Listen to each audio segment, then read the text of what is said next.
The Rules Committee will come to order. We're here for consideration of H.R. 910, the Energy Tax Prevention Act of 2011, and we're happy to welcome the chairman and the ranking member. And Mr. Whitfield was just here, and I asked him to stay, but he said that with the first he had things to do, and I gave him a hall pass. Let me just,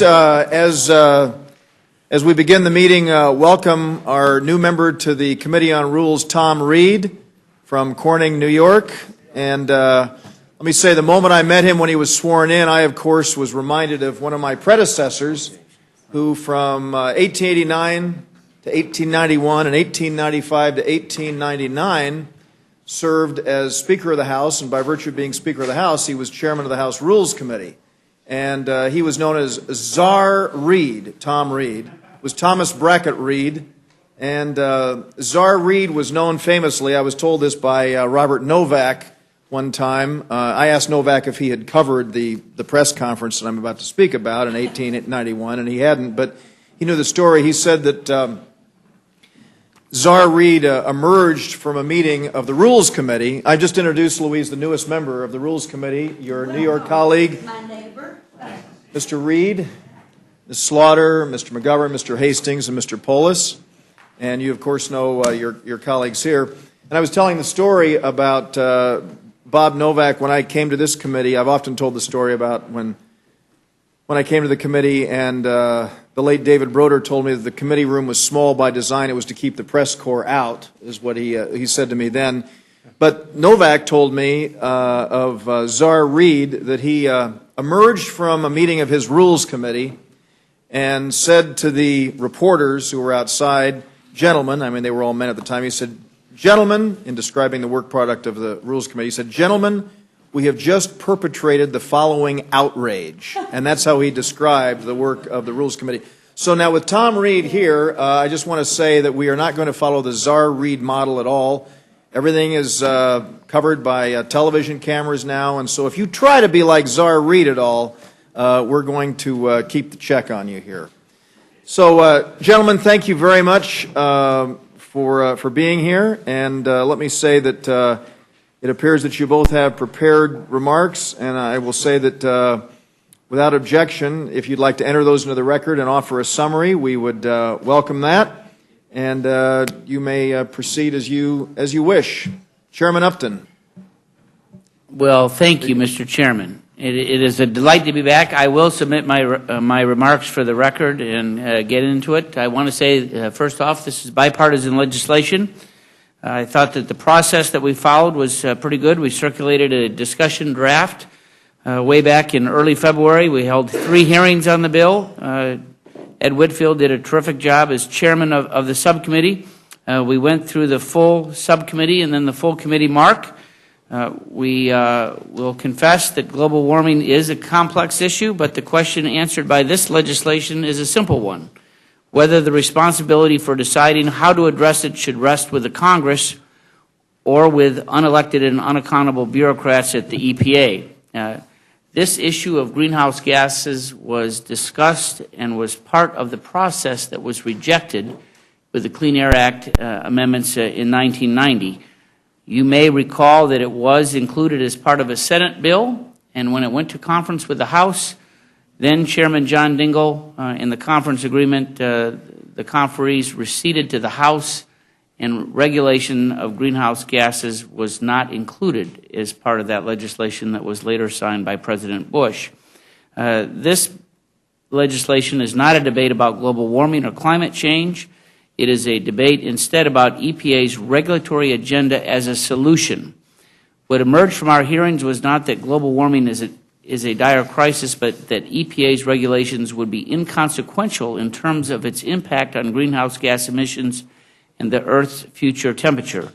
Whether one believes that global warming is a major crisis or not, there is little question that EPA's regs are not going to make any difference and are not worth the enormous cost. I would add that EPA Administrator Lisa Jackson concurred on that point when she conceded that unilateral U.S. action would not appreciably change the amount of carbon dioxide that is accumulating in the atmosphere.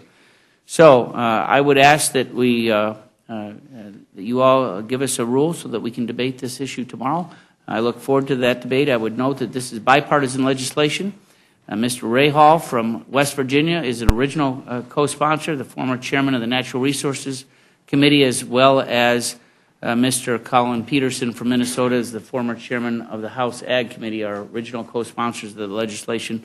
We passed it out of committee a couple weeks ago now, 34-19, and we look forward to the floor action tomorrow, and I yield back my time. Thank you very much, Mr. Waxman. Mr. Chairman and members of the committee, there is a problem called global warming and climate change, and we shouldn't deny it. But that's the premise of this bill. It's to deny that there's even a problem. When I was chairman, to get legislation through, I went to the ranking Republican, Joe Barton, and I said, let's work together to do something, to change our energy policy. We're too dependent on fossil fuels. It's having an impact on our environment. He said to me, I don't want to work with you on solving a problem I don't think exists.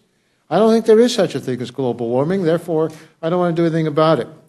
We were not able to get legislation through, whether it's the bill I proposed or anything to deal with this problem, or our energy concerns in the nation, which I think is important because we're so dependent on fossil fuels and oil, particularly from the OPEC countries, that it's a national security matter.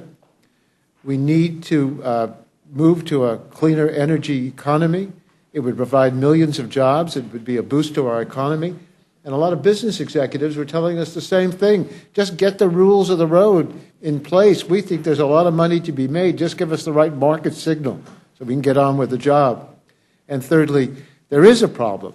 We alone can't solve it, but we can't say we're not going to do anything unless somebody else does something, and therefore nobody does anything.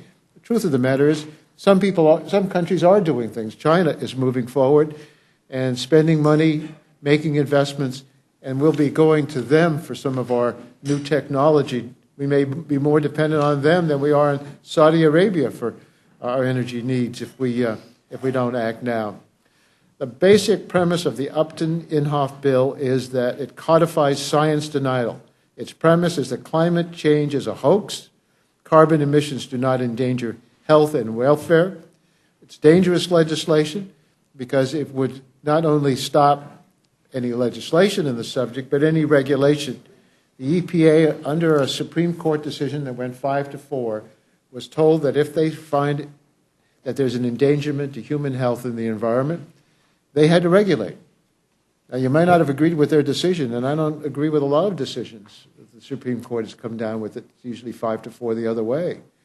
But they do establish the law of the land. They did decide that the President of the United States was George W. Bush. They did decide that corporate funding could be spent with unlimited amounts of money. Those are not decisions I thought were wise, but they're law of the land.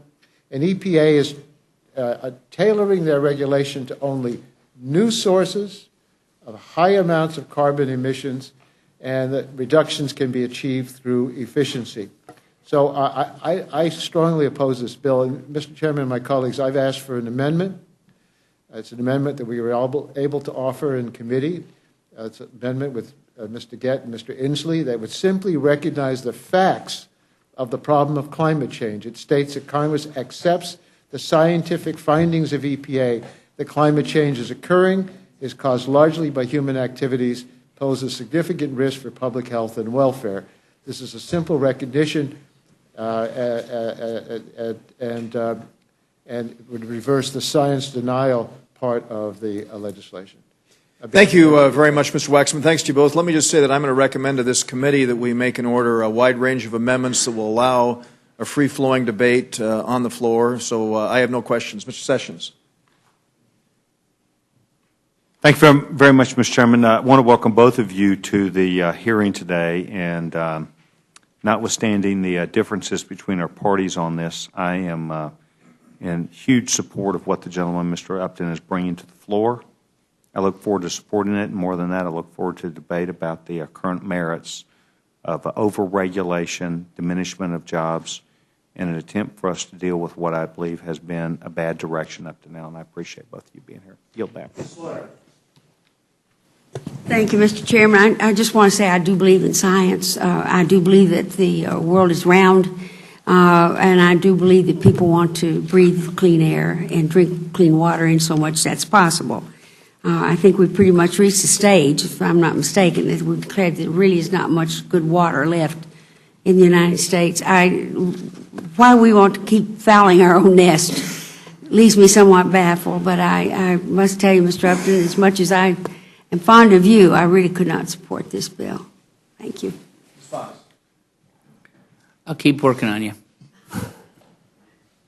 Thank you, Mr. Chairman. I also would like to thank our two distinguished colleagues for being here today.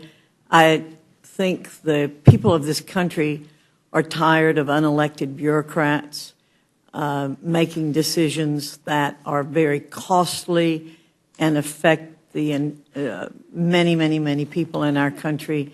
And I think that it is time that we as members of Congress take responsibility and that we do everything we can to rein in those unelected bureaucrats. I don't think there's science to back up many of the things that the EPA does. I consider myself a social scientist, and I've studied a lot in this area. And I want clean air, I want clean water, I want positive things about the environment. But I don't think, again, that we should leave the decisions about how to accomplish that to a small group of people who are nameless, and that we should take our own responsibility. Thank you. Mr. Fox, may I respond? Am I permitted to do that? The law is something that the Congress adopted, the Clean Air Act of 1990, which was the last revision, was adopted by a wide bipartisan margin. Once the law is adopted, we do have people enforce the law. Congress can't enforce every aspect of it. EPA has been long-standing since President Nixon created it to enforce our environmental laws. They are not elected, but they are government appointees and public servants who have the responsibility to make sure that the law is lived up to. If they can't do that, then the law becomes pretty meaningless. Mr. Chairman, I would just say that I know how regulations work, Mr. Waxman. I understand that. I served in the state legislature, the state Senate for 10 years before coming to Congress.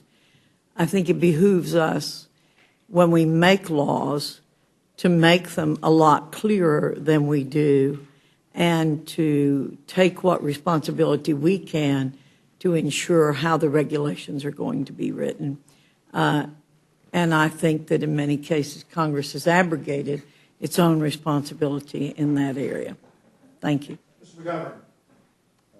Well, I thank you both for being here. I strongly oppose the underlying bill. Mr. Upton, you may have addressed this in your opening comments, but I didn't hear it. But do you believe that global warming and climate change is a huge problem? Mr. McGovern, this bill doesn't deal with climate change. We did address that. We did have the amendment that Mr. Waxman offered in committee. It was defeated. I expect that we'll have it tomorrow that he offered now. And one of the points that we made was even if this bill, even if the EPA is allowed to run unfettered and to impose greenhouse gas emissions, as they would on virtually every manufacturing sector of the economy, it would not, 100 years from now, the temperature change would not be more than 1/100th of 1 degree. And what would happen is that all these jobs, we had this debate in cap and trade, and it did pass the House, it didn't get through the Senate committee. All these jobs, and we've lost plenty already, would leave us and they would not come back, and they would go to other places that have nowhere close to what we already enforce. So in fact, one could actually make the argument that without this legislation, in fact, that the climate will get worse, not better. And the greenhouse gases was, the Clean Air Act, when I voted for it, Ms. Slaughter was here, she voted for it, Mr. Dreyer was here, voted for it, Mr. Waxman voted for it, regulates 188 different particulates.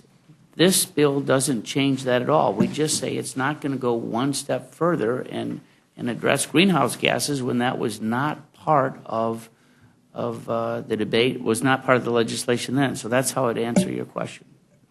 I'm not quite sure what Whether the I did answer or not, is, yeah. but, I guess I get it. This is just kind of a general commentary. I mean, I guess it's become fashionable to beat up on the Environmental Protection Agency. They're everybody's favorite punching bag around here. I remind you, as Mr. Waxman did, that that a lot of the people who serve in the Environmental Protection Agency are appointed. A lot of the people there are career scientists who know a heck of a lot more about some of this stuff than any of us do combined.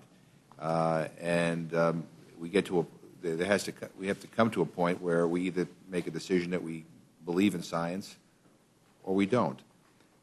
We got a letter here from from Charles Connor, who's the president and CEO of the American Lung Association, who strongly opposes this bill and thinks, based on health reasons. We've got numerous doctors and scientists who think this is a bad thing for us to be doing at this particular point. They think it's an overreaction to statements, some that have been taken out of context. But the fact of the matter is that I think it is important to state that many of the people who work for the Environmental Protection Agency are good, solid public servants who care about people's health and well-being. And I think over the years about the advances that we've made in clean air and clean water. I mean, if it was left up to popular vote, on how to move forward on some of these regulations, I'm not quite sure we'd be as far as we are right now. And I don't agree with everything that the EPA does. I spoke at a breakfast this morning where I was strongly critical of some of the mandates that are coming down to local communities on issues like stormwater and wastewater, and no money coming with them, and putting all the burden on local communities and not better coordinating with local communities. But I get the feeling that we're seeing the last 80 years of social progress. That goes obviously before the EPA, kind of just passing before us as one bill after another comes up here to do something that I think is harmful to the well-being of the people of this country. And again, on the issue of the reason why I asked the question on global warming, because Mr. Inhofe has made some pretty controversial statements on that issue. I didn't know whether you wanted to associate yourself with him or not. Well, I don't have his full. I would just note two things here that are relevant to the discussion. One is, again, we do not undermine the Clean Air Act as we voted for it, many of us in this room. The second thing, it was interesting as I looked at the 40 amendments or so that were submitted to the committee, what was not submitted. In the Senate, they've been debating this issue now for nearly a month. This was offered on the Senate floor before we broke, so this, I think, is the third week that it's been the pending amendment. And one of the amendments pending is a Rockefeller amendment, a Democrat from West Virginia. He is offering a 2-year delay. So again, he's saying that EPA has gone too far. We need a 2-year timeout before we allow EPA to proceed with these regulations. And it is a direct confession that, in fact, they've gone beyond their reach. I was a little surprised. That amendment was not offered in subcommittee or full committee before Energy and Commerce. It was not submitted before the Rules Committee to be allowed. And, of course, if it was, it would follow the argument that, in fact, there is a problem downtown with EPA. And, again, Mr. Rockefeller they're offering, they may be offering that as an amendment to try and weaken the Inhofe Manchin efforts, but at the same time they're confessing that there is a problem at EPA. And what we're saying is that there is a problem as well, and it is the Congress that should authorize the regulation of greenhouse gases, not unelected bureaucrats at EPA. Mr. Waxman. The Clean Air Act requires EPA to regulate. The American people, if you want to know where their views are, the American people overwhelmingly support the EPA to stand up to big polluters. They know what the EPA is doing, and they support environmental laws. Mr. Upton and others have made the argument that the Clean Air Act does not cover carbon emissions. The Supreme Court of the United States disagrees with them. The EPA disagrees with them because they found scientific determination that there's an endangerment to public health and the environment. And under the Clean Air Act, according to the 5-4 decision of the Supreme Court, they're obligated to regulate. So this does turn its back on, this legislation does turn its back on the Clean Air Act. I want to respond to one other argument. Sure, if we took just this one regulation that EPA is proposing, it would help, but it doesn't solve the whole problem. That is not a reason to say don't do that if it helps solve the problem, because it seems to me you take one step at a time. But what we hear as a basic argument is there's no problem and don't take any steps because it won't solve the problem, and therefore let's ignore the problem. And besides, we never thought the problem existed in the first place. That's the logic that underlies this bill. Mr. Chairman, I'd like to ask unanimous consent to insert into the record the letter from Charles D. Connor, the President and CEO of the American Lung Association, in opposition to this bill. Gentleman yield. I'm happy to yield to the gentleman. I wanted to inquire if the gentleman was aware of any funding, perhaps $11 million a year, that the EPA gives to the American Lung Association, and to ask whether it's appropriate that we have someone who receives $11 million, perhaps potentially $11 million, to then comment on that issue. And I'd like to ask the gentleman, Mr.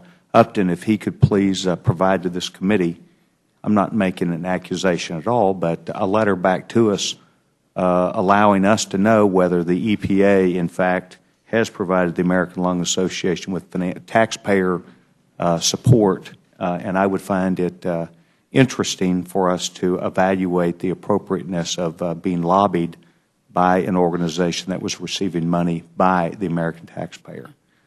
May I be heard on that issue? Yes, sir. Well, if the American Lung Association gets money, it's for scientific issues dealing with lung disease. But the American Petroleum Institute gets millions and millions of dollars of tax breaks and subsidies. And yet, I noticed they were on a list supporting the Inhofe-Upton legislation. They have every right to express their point of view when it comes to legislation. And so I just wanted to say that point you're making for one organization with a couple of $1 million to do a scientific finding should also apply to big businesses that help pollute our environment and then come in and don't want to. I appreciate the gentleman. I think one is widely and well understood and known, and the other is not. And all I'm simply asking for is for us to know. Because I think if it... You should find out that information. We should find out the information. No accusation. What do you want to know? Did the EPA support the American Lung Association with taxpayer dollars? And I'm asking the chairman if he will do that, and I'm simply saying that I think we have a right to know. Gentleman asked a very good question, and it is something that we may be pursuing. I'd like to ask that you would pursue that matter to let us know, and then to find out the appropriate... I'd be glad to share that with the gentleman. Well, I guess we have a new standard here where organizations that, like the American Lung Association, that have long been respected on these issues, all of a sudden become threatened, I guess. I offered no threat. Because, they don't agree with you on a particular... I don't know that I agree or disagree, and I would hate that for anybody to characterize it that I said anything... You said we're going to look into it. No, what I asked was the question, and I'd hope the gentleman would recognize I simply ask a question, not knowing the answer. And I'll reiterate my request, Mr. Chairman, that we put in the record this very thoughtful letter by the President and CEO of the American Lung Association. There's been no objections. Okay. Thank you. Thank you. I'm one of those inquiring minds that want to know, yes. I want to ask the gentleman if you yield for a moment. I always yield to everybody. Mr. Chairman, I have something that just was presented to me that's really pertinent to the discussion right now, which is why I've imposed upon the gentleman from Utah, if you would give me a moment. There is a piece, I will put my entire remarks into the record, but I'm going to abbreviate them because I don't want to impose too much on the time of the other members. But there is a book called Heaven and Earth by Ian Plimer, who's a renowned Australian geologist who takes a science-based approach to disproving so many of the myths underlying the man-made global warming theories. It is a unique, gripping, powerful book that would undoubtedly leave a deep impression on any independent thinking. A 2009 article from Real Clear Politics entitled "Could Australia Blow Apart the Great Global Warming Scare?" provides this synopsis of Plimmer's book, explaining that, quote, leading global warming hysteric Paul Sheehan, who writes for the main Sydney newspaper, the Sydney Morning Herald, which has done as much to hype the threat of global warming as any Australian newspaper, reviewed Plimmer's book and admitted he was taking aback. He describes Plimmer correctly as, quote, one of Australia's foremost earth scientists, and praised the book as brilliantly argued and the product of 40 years' research and breadth of scholarship. What does Plimmer's book say? Here's Sheehan's summary. Much of what we have read about climate change, Plimmer argues, is rubbish, especially the computer modeling on which current scientific opinion is based, which he describes as primitive. The Earth's climate is driven by the receipt and redistribution of solar energy. Despite this crucial relationship, the sun tends to be brushed aside as the most important driver of climate. Calculations on supercomputers are primitive compared with the complex dynamism of the Earth's climate and ignore the crucial relationship between climate and solar energy. To reduce modern climate change to one variable, CO2, or a small proportion of one variable, human-induced CO2, is not science. To try to predict the future on just one variable, CO2, in extraordinarily complex natural systems is folly. Again, I think that without going into the entire article, that makes a point in response to Mr. Waxman and some of our other colleagues. Thank you, Mr. Chairman. Ms. Fox, thank you, Mr. could I just point out for your information, well, you've come across this article from somebody in Australia, the National Academy of Sciences right here in the United States, the U.S. Global Change Research Service, 18 leading scientific organizations have all come to the conclusion, not based on modeling, but on evidence, that the climate has been heating up. It is having a consequence. And I would suggest that your person in Australia ought to be filed along with the guy who told us that vaccinations cause autism, Mr. Goldstone, who said Israel killed innocent civilians intentionally, and all the others who have given false information, some of whom have retracted it, and some of whom have been discredited. In a scientific debate, let everybody come forward, but at some point you have to decide, do you want to believe a guy in Australia who comes up with a point of view you like, or all the leading scientific organizations here at home? If I could reclaim my time. Yeah. Time's expired. I'm under the assumption that regardless of what we wish to do, the issue of the scientific jargon will be a part of this discussion. But, Mr. Upton, let me make sure I understand this clearly, that the thrust of the bill, though, is not about verifying or not verifying science. It is actually about regulatory authority. You are correct. And the Supreme Court case, which has been referenced here, allowed but did not mandate that EPA go into this particular area. So it is in the sphere of Congress's responsibility to make those decisions.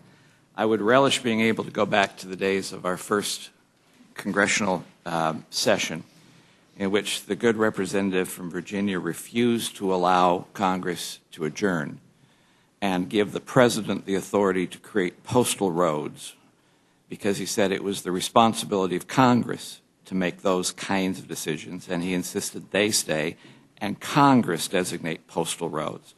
Far too often, in all sorts of areas, not just this particular one, Congress has found the easy way out of putting a broad guideline and then given to somebody else the responsibility of fleshing in the details. It's my hope that, and I hope this is the thrust of this piece of legislation, it goes back to Congress taking on its responsibility to flesh the details, which is our constitutional purpose. That's right. And again, when the Clean Air Act was the last major modification back in 1990, debate was specifically on whether or not EPA had the authority to, or should have the authority to do this. and it was rejected by the House-Senate conference when they came back for a final vote. Well, I'll be looking forward to that thrust of the debate. Hopefully that will be there. I yield back. Mr. Bishop, if I could respond to you that the Congress adopted the Clean Air Act. The Supreme Court said that EPA must regulate if they have a scientific finding that there's an endangerment. The EPA under President Bush, Stephen Johnson, I believe his name, was the administrator, came up with that finding. And he moved forward to regulate, but it was told by the White House that they weren't interested in it. But this bill repeals the scientific finding of EPA, which is unprecedented for Congress to repeal scientific findings. I would think even in the days when they said we should decide the postal roads, they never repealed scientific findings, but that's what we would do. Actually, I think Congress concluded that horses had 3 legs, but I have a hard time giving up my time. I apologize for that. I believe his name is Charlie Johnson, but if it's possible, I'd like to yield my time back. Mr. Hastings. Thank you very much, Mr. Chairman. I would ask unanimous consent to insert into the record the statement of administration Without policy. objection, the statement of administration policy. And the only thing I reference from that is the President's administrative people assert that if he's presented with this legislation, that they would recommend that he veto the bill. I don't think that's too unexpected at all. Mr. Upton, do you feel that the language in this bill preserves the EPA's authority under the Clean Air Act to implement voluntary programs?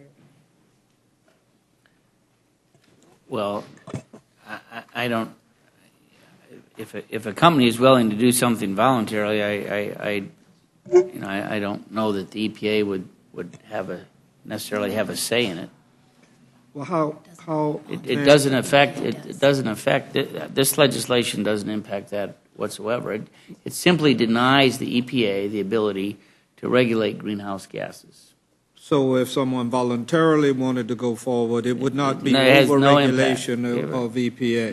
No impact. And the language is not ambiguous in your view? There's no reference to it. There'd be no impact on a All right. steel mill or electric company or automobile company, a church. No impact on a voluntary agreement or reduction. Well, President George H.W. Bush signed the UN Framework Convention on Climate Change that was ultimately ratified by the Senate. Do you feel in this particular instance, by prohibiting the EPA from collecting information under that framework, that we could be put in the position of not carrying out our treaty obligations? Yeah, I've not followed the Senate action. I don't. Did they ratify the Kyoto Treaty? I don't believe that they did that. Right? Was it ever presented? I don't think. Signed into law by President Bush. No, I'm talking about the Kyoto. Oh, I don't know about Kyoto. I'm talking He's about talking the about UN framework. Yeah. Prior Yeah, to Kyoto. Yeah, I'm told that there's no. Mr. Hastings. This legislation doesn't impact. All right. It may. President It can- may, because the EPA runs a number of voluntary programs to get information, and there's a question of whether this taking away jurisdiction from EPA that they have by virtue of the Clean Air Act may impede that. But let me give you another example whether something would happen. One of the great advances we have in reducing our dependence on foreign oil has been the tighter fuel efficiency standards that have been agreed to so far, and the fuel efficiency standards that may be agreed to in the future. This bill takes away retroactively EPA's authority to require the fuel efficiency standard once it takes away this jurisdiction for EPA. There is jurisdiction of the National Highway Traffic Safety Administration, but if EPA cannot have its jurisdiction, that which we've already required for present and future cars would not be as strong, because NHTSA would not allow the extent that EPA has taken with the industry that has reduced the the fuel efficiency, which has required greater fuel efficiency for cars. Yeah. The principal thrust of where I was coming from was if the EPA cannot gather the information, then they would not have the information to be able to give it with reference to the framework that was signed by President. Actually, the collection of the data is still, which has been done for a couple of decades by the utilities, continues as the way that it is. That's not changed in the legislation. I take your point if that is the case. Mr. Upton, which of our states in the last 30 years would you say have enforced clean air standards as pertains emissions of automobiles better than the rest?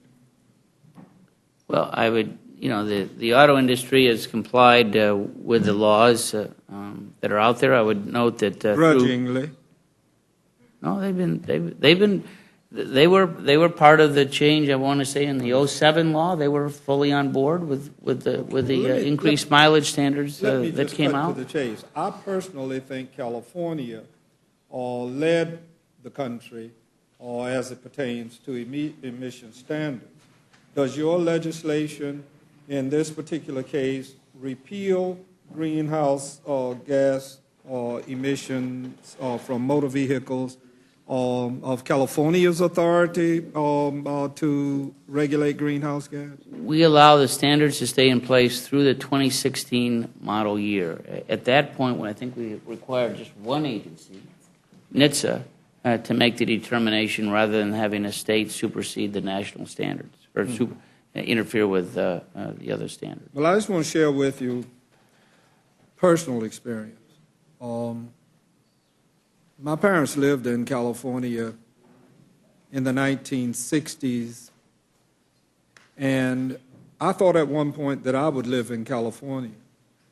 The first time that I visited them, I had issues personally with the amount of smog. In later life, I've gone to California, and there has been considerable reduction of the smog right there in the valley area in L.A. Can you envision that if we didn't have the regulation, that the smog would have continued? Mr. Hayes, I supported the Clean Air Act, okay? And this does not change that. And those reductions, the cleaner air that I know is there, my brother lives in Los Angeles, Mr. Dreyer's district. I feel very good about that vote that I cast in 1990, and we've seen a significant increase in the improvement of the climate. We all supported it. This bill does not undermine those improvements that have been made. But it not at all. Further reduces any opportunity for EPA to further reduce. Well, they regulate, specifically, they regulated 188 different contaminants. That doesn't change. The debate then was, should they include greenhouse gases, and the result was a no, led by Chairman Dingell, then the chairman of the most powerful Energy and Commerce Committee. Well, one thing I'm certain of is that the independent scientists and the public health experts that have weighed in on this, as well as the premier scientific institutions from a significant number of countries, including our own, the United Kingdom, France, Germany, Russia, Japan, China. I mean, I don't think these people are going about their business with the notion in mind that we should not be addressing the change that is going on in the climate of the world. I perceive myself as someone that tries to be practical with reference to business.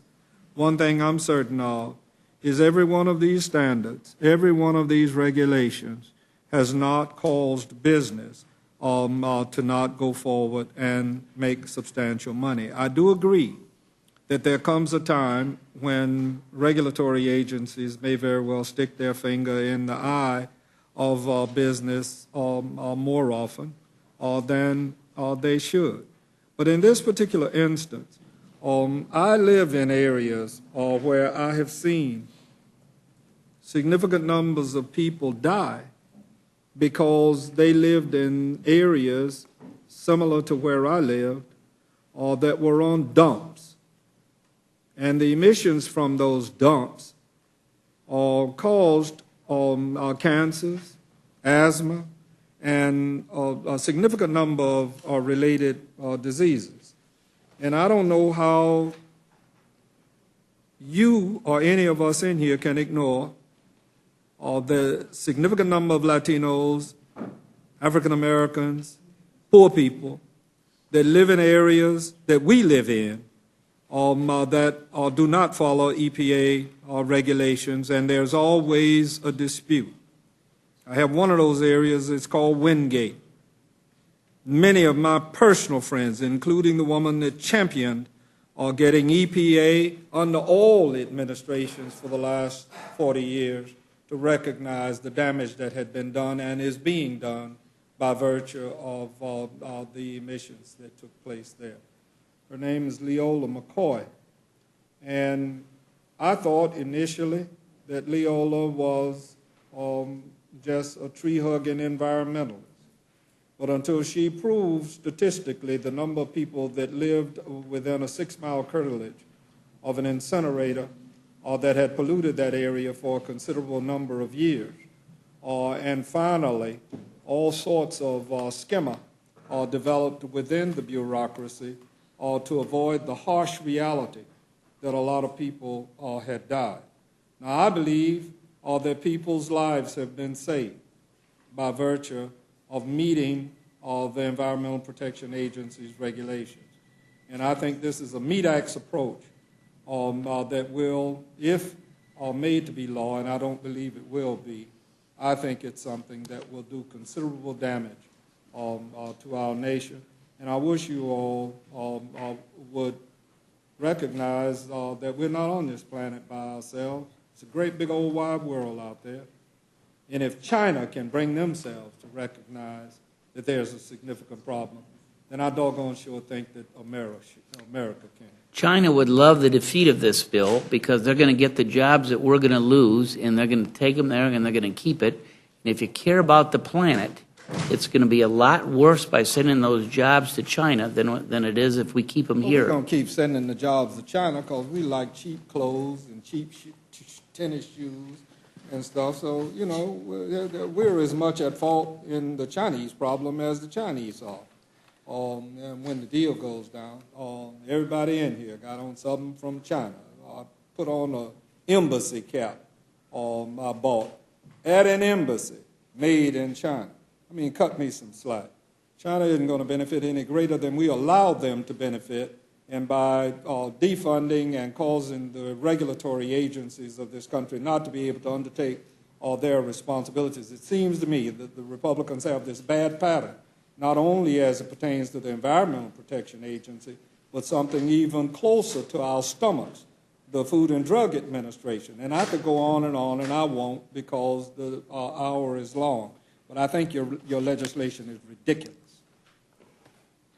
Thank you, Mr. Hastings. Let me just say, as I did at the outset, we're hoping to make a wide range of amendments in order, which will give us an opportunity for a free-flowing debate and an opportunity for every member to state their position on these different issues on the floor. Mr. Woodall. I thank you, Mr. Chairman. And I'll tell you, Mr. Upton, we've had a lot of hearings in this committee over the course of the year, and almost every one has been open with my friends on the other side saying it's been X number of days since this Congress has been in session and we hadn't seen a single jobs bill. Well, here you are today with the jobs bill. Here you are today with the jobs bill. And I appreciate my colleagues for not starting again with that. I was remiss if the gentleman yielded to me. Did you start that way Where is today? the jobs bill? The jobs bill is right here. This is not a jobs bill. The jobs bill is right here, It's a Mr. science Governor. bill. And that's what's so fascinating to me. And I have the great pleasure of coming from the Deep South, where apparently we're doing things well enough that the rest of the country is moving in our direction. I know we're adding 4 new congressional seats in Texas, 2 in Florida, another one in Georgia. And what I love about coming from the Deep South is I don't have to take an environmental backseat to anyone, because at least prior to my being elected to Congress, I promise you I was out there in it and experiencing it and taking care of it. more than most of my colleagues, where I happen to, my family runs an organic farm down in the great state of Georgia. My dad's a PhD ecologist who focuses on these issues. Love taking care of the gift that God has given us here. But I do take issue with the science. I don't take issue with the Supreme Court saying, do what you need to do if you find something to be dangerous. I take issue with the science, and it's been very challenging. I'm not a scientist. I'm a political science guy, but I look at all the fraud that came out of our friends in Europe and on and on and on. I don't know what to make of it. I'm glad the Committee of Jurisdiction is focused on it, but I'm grateful to you all for taking on an issue like this, because I know it's so easy to demagogue something like clean air. I appreciated you saying, Mr. Upton, that you were a Clean Air Act supported, Clean Air Act of 1990, not threatened at all by this. Now, I wasn't here in 1990. Some of my other colleagues may have been. Did carbon dioxide come up at all in that debate? Well, it did from the Senate perspective, and it was rejected when it went to conference with the House. It was a long conference, and and it passed with overwhelming. The conference report itself passed with overwhelming support. Just make sure I understand. I was not on the committee then, but I was here in the Congress. To understand you correctly, you're saying this very issue came up, was considered and rejected. And rejected. Well, all right. Well, that's the only question I had. I thank you. Wallace. Thank you. I think there's some confusion, even starting with the title of the bill, Energy Tax Prevention Act. I guess I would ask, does the EPA have the ability to even raise taxes as an independent agency? I'll ask both of you that. No. Well, I would say part of the title is we heard from the refiners. We've heard from almost every manufacturing group there, from the NAM to the Chamber of Commerce to the NFIB, including the petroleum industry. They said that without this legislation, and thus allowing the EPA to regulate greenhouse gases, that they would expect that the gas at the pump will go up early on by as much as, I want to say, 19 cents a gallon, and I want to say 50 cents by 2050 or so. And because you're going to have these additional regulations on the refining industry, they'll have to pass the costs along to the consumer, so it is, in essence, a higher cost or fee in virtually every sector of manufacturing, and that's how the title was picked. I mean, I guess I'd ask you again because I didn't really answer. But under the authority that we grant to the EPA, do they have the ability to unilaterally raise taxes, or is that usually tax bills come through the Ways and Means Committee and the House has to act? I mean, and Mr. Waxman just simply said we have no. just amazing authority now in energy and commerce. No, I'm kidding. I mean, is there? Can the EPA raise taxes? Mr. Paulus? Yes, Mr. Waxman? Our committee does not have the ability to deal with tax issues, nor does the Environmental Protection Agency. The argument that Mr. Upton gave is that there'd be greater costs because of this regulation, which would be passed on. I think there's less evidence for the numbers that were just given by Mr. Upton for the costs of EPA regulation. Less evidence, minuscule amount of evidence, a lot of conjecture coming up with that conclusion, then there is the solid evidence to show that the planet is increasing in temperature because of the addition of carbon emissions. I think this is a propaganda title, which we're seeing in a lot of bills these days. Since I've been in Congress a long time, I've never seen the amount of legislation that has in its title an editorial message, and this is another one of those bills that has an editorial message in its title. Well, and I think there's a difference between an editorial message and something that's just factually inaccurate. There actually is not a tax. I think you mentioned that there are costs to regulation. Of course there's costs to regulation, and I have an amendment that hopefully will be made in order that has a more appropriate name for the bill, but other ideas, can include Energy Regulation Prevention Act or something like that. I mean, that might still be editorializing, but it's not false. I would hope that the EPA can't impose taxes. That's a power that Congress has, and I'm confident, I think based on your answer, that they can't. I mean, is that true? EPA cannot raise taxes? They're not able to raise taxes. Okay, I just want to be Nor are they allowed clear. to issue regulations unless there's a clear cost-benefit analysis that's done that shows that the benefits for the regulation far exceed the costs. And I guess I would ask, so I mean, we in Congress want to, we have, and you mentioned your historic support of the Clean Air Act, set the EPA in motion with certain goals certain directives to look at science and so forth.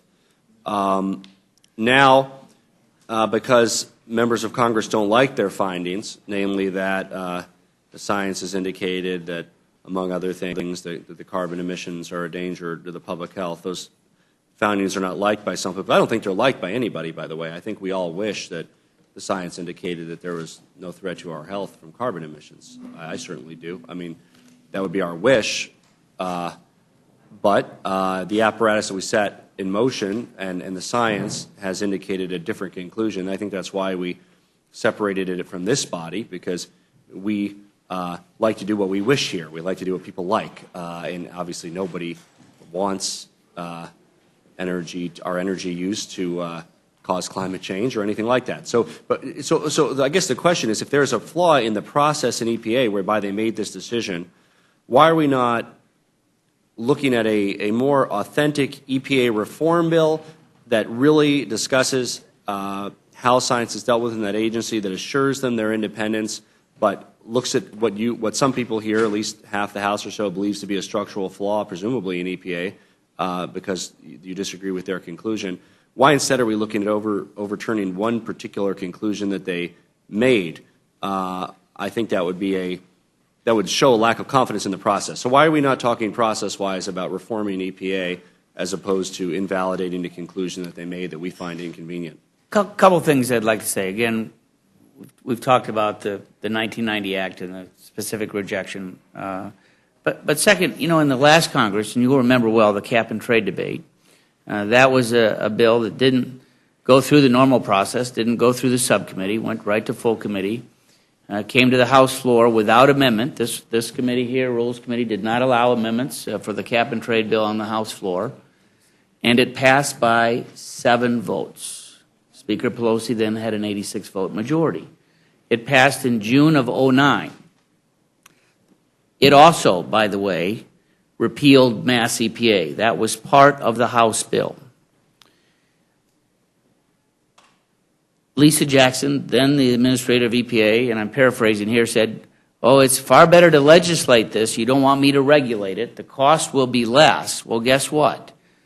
Senator Boxer was not able to get that bill through subcommittee, full committee, or the Senate floor, and they worked very hard, Lindsey Graham and others. I mean, it was a bipartisan effort to try and do it, but at the end of the day, at the end of the last Congress, the bill went nowhere, and the process died. Then, lo and behold, the new Congress, all of a sudden, almost the very first week on our plate is these new greenhouse gas emissions. So they were rejected in 1990, and they were rejected again when the Senate, despite, in essence, a 60-40 edge until Scott Brown was elected. Then it became 59-41. But even with that type of edge, this legislation could not get through to a president who really did want to sign it into law. So now what we've seen is EPA on their own has said, all right, we're going to use this authority that we think is there, even though the Congress said no twice to allowing us to do this, didn't really do the full economic justification. I mean, we had some testimony. This and talk about jobs, back to Mr. Woodall's comment, we expect that this bill, if it doesn't pass, could cost as many as 1.5 million jobs across the country. That's what we're trying to stop.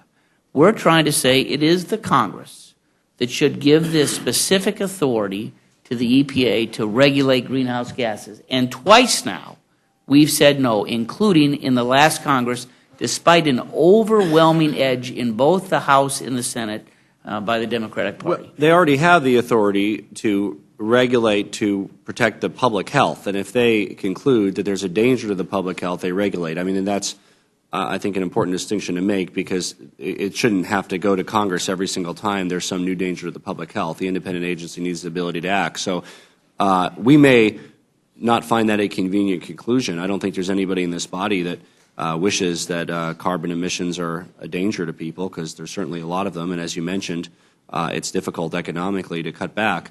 But if the agency that we've set up has a process that has integrity, I still don't understand why you wouldn't allow that process to go forward based on the scientific principles that are before it. I guess I'm saying, what is the justification for saying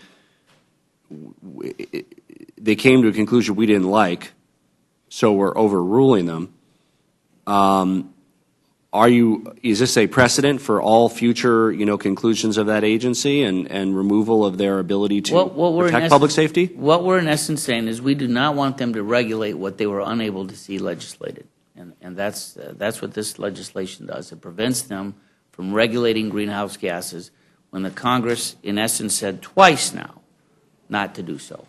And knowing that there'll be a tremendous loss of jobs across the country, which is one of the reasons why. And I know that Mr. Waxman was very instrumental in that effort. He worked very hard. He did. To pass legislation on that area. And I goes to ask Mr. Waxman, having the legislative effort having failed, how do you, sort of understand the role, the necessary role of the EPA with regard to protecting the public health in this matter? Well, since 1970, when there was first time a Federal Clean Air Act was adopted, the basic structure of the Clean Air Act has allowed EPA to address new threats as they arise, and we now know that climate change is a danger that must be addressed. And they found this to be a new threat. They made the scientific finding. Mr. Upton and others don't like what they're proposing to do, although I don't think his figures are accurate in terms of job loss, although I must point out that I've heard that story many, many times in the 36 years that I've worked on the Clean Air Act, where groups came in and told us the consequences would be enormous, and it turned out not to be that at all. It turned out to be beneficial to them as well as to the public. But the Clean Air Act gives the EPA the authority if they make a scientific finding. The Supreme Court said carbon fits within the Clean Air Act. If you make a scientific finding, it's a threat, and therefore you must regulate under the Clean Air Act. Mr. Upton's right. There were attempts to specifically mention carbon in 1990 that were rejected, but EPA, just notwithstanding that, still has the basic authority to respond to conditions as they find them, and this is one that has become an issue with them. Thank the gentleman. I yield back. Mr. Nugent. Does the EPA under this regulation regulating methane? This doesn't impact it. Yeah, our legislation doesn't impact. Methane is a greenhouse gas, so that would be included then. Yeah, that's what they're trying to do. Yeah, that's right.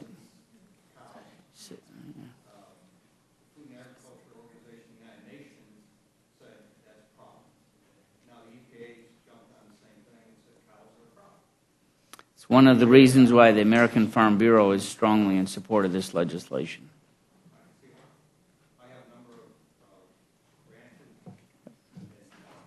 It's an enormous problem.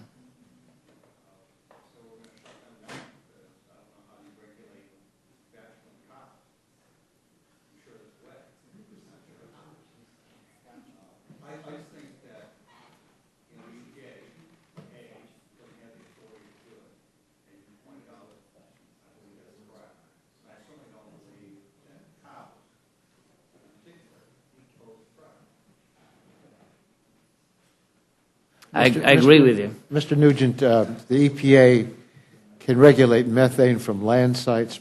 They're not regulating methane from cows. They're not seeking to regulate methane from cows. Well, it's not under the regulations that are being affected by this bill. I don't know what's on their website, but the EPA is very clear that they are not seeking to do anything in the agricultural area under the power that's now being taken away from them with this bill.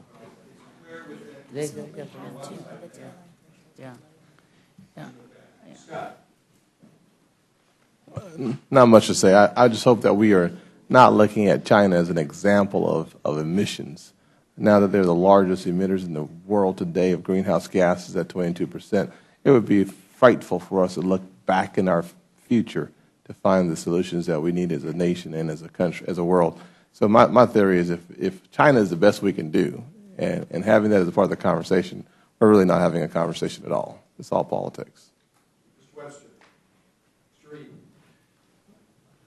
Mr. Chairman, I just want to take this opportunity to say thank you for the warm welcome to serve on the committee. I'm a co-sponsor of this bill. My position on it is well known, but I look forward to working with my colleagues, and I yield back my time. Thank you very much, gentlemen. Thank you very much for being here. Appreciate it. We have a dozen witnesses, actually 11 more witnesses listed, and I see 3 in the room. So why don't we ask Messrs. Doyle, Welch, and Crowley to come to the table. And without objection, any prepared statement that you gentlemen have will appear in the record in its entirety. Mr. Doyle is a member of the Energy and Commerce Committee, and let's begin with you. Thank you, Mr. Chairman. I appreciate your time, and I just want to take a moment just to say a few words. And by the way, I'm here to speak on Amendment number 31. Okay. Fine. Proceed. I just want to take a few minutes to talk about my proposed amendment to H.R. 10. As you just said, I sit on the Energy and Commerce Committee and on the Subcommittee on Energy and Power, where in the last few weeks we've heard claims that this pending EPA greenhouse gas regulations will cause our industries to pack up and move overseas, taking with them our jobs as well as our carbon emissions. Since this committee began working on addressing greenhouse gas emissions, I've had concerns with job and emissions leakage, as well as international competitiveness as it affects our energy-intensive industries. If this were to occur, it would be just as bad for our workers as it would be for our environment. We've heard from witnesses such as the Ohio Coal Association, the Industrial Energy Consumers of America, the National Black Chamber of Commerce, 2 steel companies, say that these regulations are likely to cause job loss in the United States while creating jobs in places like China and India. The trouble is that each of these witnesses we've heard from makes these claims with little or no facts to support them. In fact, each witness's testimony when making these claims all cite different sources or even no source at all, which I guess would make it an opinion. Jay Inslee and I spent a great deal of time working on these job leakage issues last year when we were looking at the comprehensive energy bill. We were able to develop a fair system of distributing allowances to companies that face specific international trade pressures. As we were developing this allowance allocation, we had the benefit of a study from the EPA on the effects of the proposed cap-and-trade legislation on energy-intensive industries. That study was entitled, The Effects of H.R. 2454 on International Competitiveness and Emission Leakage in Energy-Intensive Trade-Exposed Industries. This amendment simply proposes the same thing, a study on how these EPA greenhouse gas regulations will affect our carbon leakage and the competitiveness of our energy-intensive industries. As nearly every member on the other side has pointed out in our committee their fears and concerns about this impact on jobs, I think this is an excellent idea. My good friend Mr. Scalise expressed concern that this may take jobs out of the country. Well, in response to my friend and others that have these concerns, I've developed this amendment to study these specific regulations' effects on energy-intensive and trade-exposed industries. In addition, the amendment requires that the EPA submit a report on the results of the study to Congress with suggestions on how to address any concerns relating to energy-intensive and trade-exposed industries. I hope you all join me in supporting this amendment. Mr. Chairman, throughout this bill's life, I've been clear that I'm aware and I'm sensitive to the concerns of our energy-intensive industries facing these trade pressures. I think the study will go a long way to addressing some of these concerns. Thank you very much, Mr. Doyle. Appreciate it very much. Ms. Jackson-Lee, please come up to the table. We're very happy to welcome you as well. And Mr. Welch is here, and I understand that Mr. McGovern is a co-sponsor of a number of his amendments, so if he'd like to offer any remarks at this point, please proceed. Mr. Welch. Thank you very much, Mr. Chairman. I'll speak first on Welch 45, an amendment that would clarify that the Energy Star program would not be affected by this legislation. You know, one of the things that we have real disagreements about climate change, global warming, and the effect of last year's bill, and that's obviously the subject of this legislation. But my goal here is to find some of the things that we agree on, and energy efficiency does seem to be one, that whether you're a Republican district, a Democratic district, whatever source of fuel you use, whether it's coal or nuclear or oil, less is more. And I found that there's a lot of support in the Republican caucus as well as the Democratic caucus to try to leverage efficiency. And when we do it, it obviously has the benefit of saving our businesses and our homeowners money. it helps create jobs because generally there is some investment in getting the benefit of efficiency. It creates a manufacturing product base. And energy efficiency in the Energy Star program, I believe, has been quite successful in achieving savings in helping us develop products that produce jobs and then provide the users of those products with a more energy efficiency program. So this is a clarifying amendment that would basically establish quite clearly that this legislation would not affect the energy efficiency program. And the added benefit here is that, yes, we've got fierce debates about what's the right thing to do on a number of public policy questions. But if we have some areas of agreement, why not take advantage of that and show that we can work together on it? So that's my amendment, Madam Chair, and I appreciate the opportunity. We're here on another amendment that I'm a co-sponsor with Mr. McGovern, but I'd yield to Mr. McGovern to address that. Yeah, thank you, and I'm proud that you're here to support this amendment with me, and as well as with Mr. Blumenauer as well. Basically, our amendment would end 10 of the most, what we believe, egregious tax loopholes enjoyed by the oil industry. Tax loopholes that have held British Petroleum, Chevron, ConocoPhillips, ExxonMobil, and Shell make a combined profit of nearly $1 trillion over the past decade. And I tried to get at this issue in H.R. 1, but notwithstanding the talk about what an incredibly open process it was, the bill was cleverly written in a way where things like taxpayer subsidies to oil companies and big farm subsidies and closing corporate tax loopholes were beyond reach. They were ruled non-germane with the way the bill was designed. It is estimated that if this amendment were to pass, we could save the American taxpayer roughly $40 billion over the next 5 years. And while some of my colleagues may question the germaneness of offering this bill on this amendment on this vehicle, I mean, I guess my question is, well, every opportunity that we think we have a bill that might be germane, it's written in a way where we can't do it. I mean, and where the system is rigged against us. And, you know, as we're trying to make tough choices with regard to deficit reduction, it just is baffling to me why, you know, things like this, I mean, let's have an up or down vote on it. People want to continue taxpayer subsidies for big oil companies, they can do that. Go home and explain that to your constituents. If you want to, continue subsidies to big farms, go. If that's what you believe, go ahead and defend it. But those kinds of special interest protections are in place for big corporate interests in this country. Yet, when it comes to a program that benefits poor people, you know, everything's game. LIHEAP, the Energy Fuel Assistance Program for low-income senior citizens, cut by a significant amount in H.R. 1. Programs like WIC, cut in H.R. 1. Programs that benefit nutrition programs for kids, cut in H.R. 1. On and on. Anything that has to do with a program that helps somebody who's poor or vulnerable, it's on the chopping block. But this Congress has gone out of its way to protect a special corporate interest, and in particular, oil companies. This is an energy bill. This seems to me to be germane. You know, let's have an opportunity to be able to debate the merits of whether or not the taxpayers of this country should continue to subsidize this industry that, again, has made a combined profit of nearly $1 trillion over the past decade. They don't need taxpayer subsidies. I mean, this is ridiculous.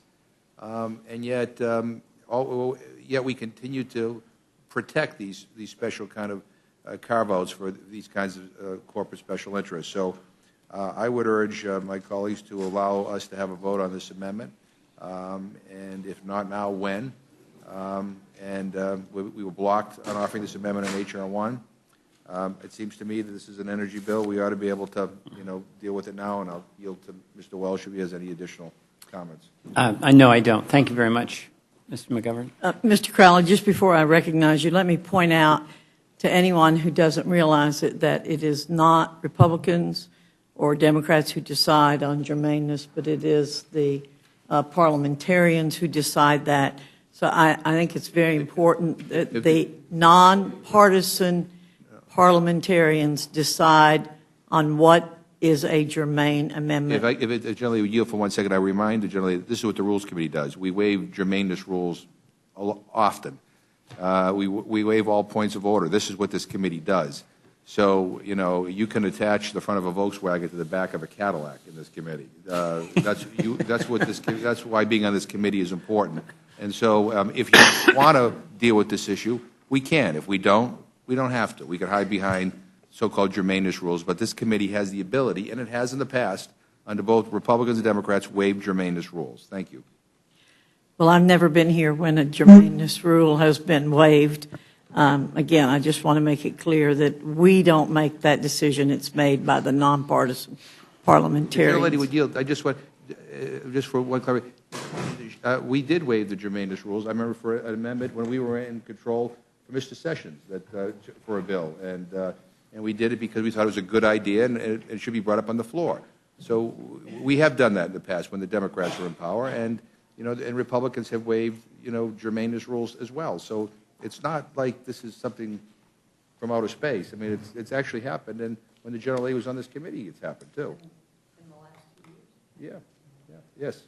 Yep. Yes. Okay. Thank you very much. Yes, so thank you. Mr. Crowley. Thank you. Thank you very much for the time. And I'm making reference to my comments to Amendment D007, called the James Bond Amendment. But thank you, Madam Chair and Ranking Member Slaughter, at this point, McGovern, for allowing me to testify. My amendment is simple. It would strip 2 lines from H.R. 910, 2 sentences that provide a blatant carve-out for the ethanol industry. Under current law, billions of dollars are provided to the ethanol industry every year.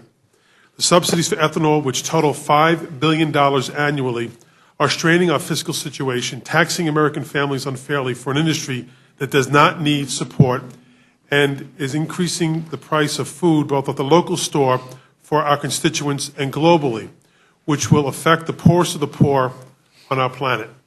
First, with respect to the nation's fiscal situation, at a time when we're staring down a shutdown of the federal government, which will shut down veterans clinics and cut worker retraining programs for those unemployed due to no fault of their own, the majority is asking this Congress and taxpayers to give a $5 billion gift to the ethanol industry. This is a waste on par with the old Soviet 5-year plans. Second, with respect to our constituents, the subsidies provided in the ethanol industry come from one place, our constituents' pockets. I don't see how in good conscience we can continue to tax middle-class families to provide government subsidies to industries that absolutely don't need the financial support. Families, if you haven't noticed out there, are hurting. I don't want to go home to tell my constituents some of their pain is so we can benefit the multi-billion-dollar ethanol industry. Third, by protecting taxpayer subsidies for ethanol in H.R. 910, we're guaranteeing the fact that 40% of our nation's corn supply will be burnt for fuel purposes and not consumed. Yes, you heard that correctly.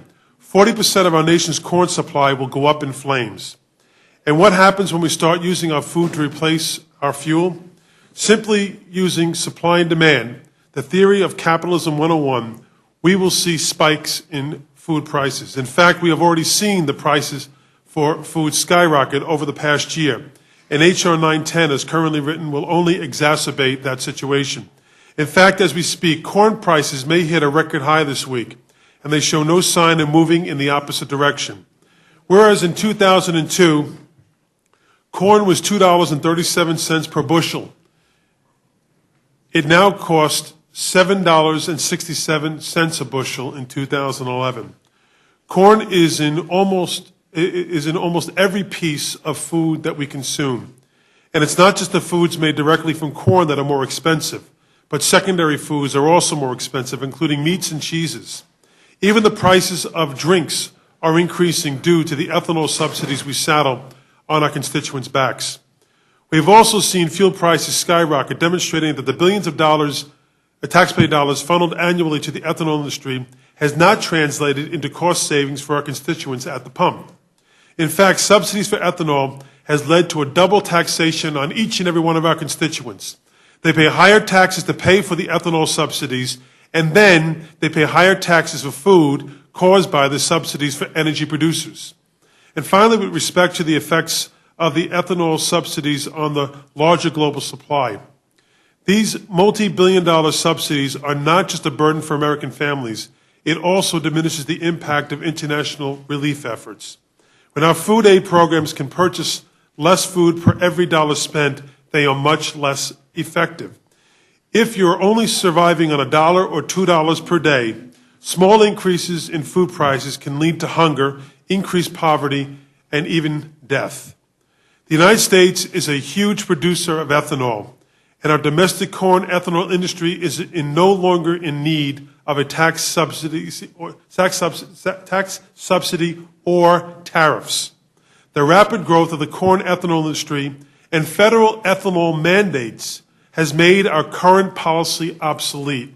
For all these reasons, it is time we move past our $5 billion annual taxpayer-funded support for corn-based ethanol. I'm not against non-food fuel sources. If we have to legislate to make sure we are using other sources for fuel, that is one thing. But the protection afforded ethanol needs to end. You can help in that effort by allowing for an up or down vote on my amendment on H.R. 910, and I'm pleased to answer any questions you may or anyone may have. Thank you, Mr. Crowley. Ms. Jackson-Lee. Madam Chair, thank you for your courtesies and my apologies to those of you who are behind me. The configuration is a little bit unique, and it's also making some noise. So let me, all right, thank you.